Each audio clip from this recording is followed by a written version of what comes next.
আমি অসম চৰকাৰে মুখ্যমন্ত্ৰী ছাৰক ডাঙৰীয়াক আমি ক'ব বিচাৰিছোঁ যে আমাৰ বাগানখন তেখেতে কিয় চলাব পৰা নাই আৰু জাগতা কিয় দিব লাগে আমাক তেখেতে যি কৰিছে আমাক বেয়া লাগিছে। আমাৰ ল'ৰা ছোৱালী সমস্যাটো কি আমাৰ ৰেচন নাই, আমাৰ দৰমহা ভালকৈ হোৱা নাই আৰু আমাৰ বঢ়া পইচা 18 টকাটোও নাই।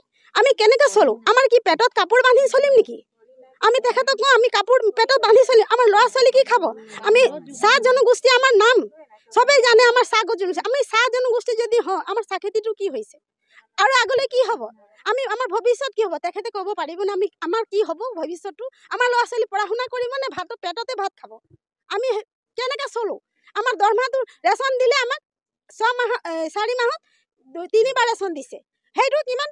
5 কেজি 600 গ্ৰাম 300 গ্ৰাম ৰেচন দিছিল আমাক। আমি সেই ৰেচন খাই কি থাকিম? আৰু দৰমহাটো আজি নায়েই, আমাৰ দৰমহাৰো হিচাপ নাই। আমি কেতিয়া দৰমহা পাম, কেতিয়া কি হ'ব, আমাৰ ভৱিষ্যত কি হ'ব আমি নিজে বুজি পোৱা নাই। অৰ্গেনিকৰ খেতি কৰিলে, অৰ্গেনিক দৰৱ বনাইছিলে যে জংঘল ইমান জংঘলত মানুহে সোমাই পাত 24 কেজি 25 কেজি 30 লৈকে চাহপাত ছিঙিছিল। আমাৰ মানুহখিনি বিশ্বাসত তেখেতে ক'লে যে আমাৰ বাগানখন ভাল হ'ব। কিন্তু আমি কি চাইছোঁ? আমাৰ একো নাই, আমাৰ একোৱে নাই। আমি যিমানে কষ্ট সাপে খুটিলেও আমি মৰি গ'লে বাগানত আমাৰ একো নাই। আমি আজি যেনেকৈ পৰি থাকিলে সেই তেনেকৈ অৱস্থা হৈছে আমাৰ। কিন্তু সেনেকৈ হ'লে আমি কেনেকৈ জীয়াই থাকিম? আমাৰ বাপে কোন? আমি ডাঙৰীয়া ছাৰক সুধিছোঁ আমাৰ বাপে কোন? আমাক পোহপাল কোনে কৰিব? আমি নিজে দুখ ভুগিবলগীয়া হৈছে। আমাৰ ভৱিষ্যত, আমাৰ ল'ৰা ছোৱালী নাই। আমি কি কৰোঁ?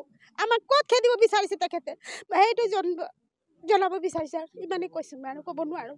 আমি অসম চৰকাৰে মুখ্যমন্ত্ৰী ছাৰক ডাঙৰীয়াক আমি ক'ব বিচাৰিছোঁ যে আমাৰ বাগানখন তেখেতে কিয় চলাব পৰা নাই আৰু জাগতা কিয় দিব লাগে আমাক তেখেতে যি কৰিছে আমাক বেয়া লাগিছে। আমাৰ ল'ৰা ছোৱালী সমস্যাটো কি আমাৰ ৰেচন নাই, আমাৰ দৰমহা ভালকৈ হোৱা নাই আৰু আমাৰ বঢ়া পইচা 18 টকাটোও নাই।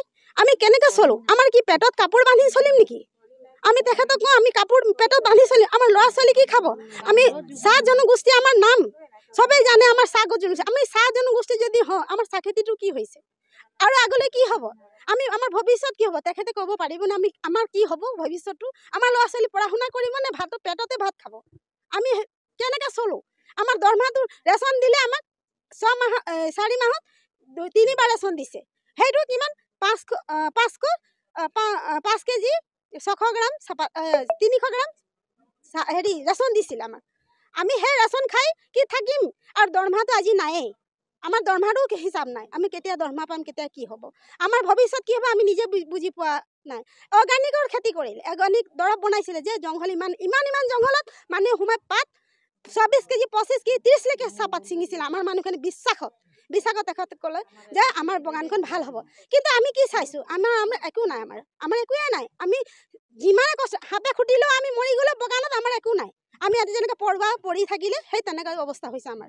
কিন্তু সেনেকৈ হ'লে আমি কেনেকৈ জীয়াই থাকিম? আমাৰ বাপে কোন? আমি ডাঙৰীয়া ছাৰক সুধিছোঁ আমাৰ বাপে কোন? আমাক পোহপাল কোনে কৰিব? আমি নিজে দুখ ভুগিবলগীয়া হৈছে। আমাৰ ভৱিষ্যত, আমাৰ ল'ৰা ছোৱালী নাই। আমি কি কৰোঁ? আমাক ক'ত খেদিব বিচাৰিছে তেখেতে? সেইটো জনাব বিচাৰিছে। ইমানেই কৈছোঁ, মই আৰু ক'ব নোৱাৰোঁ।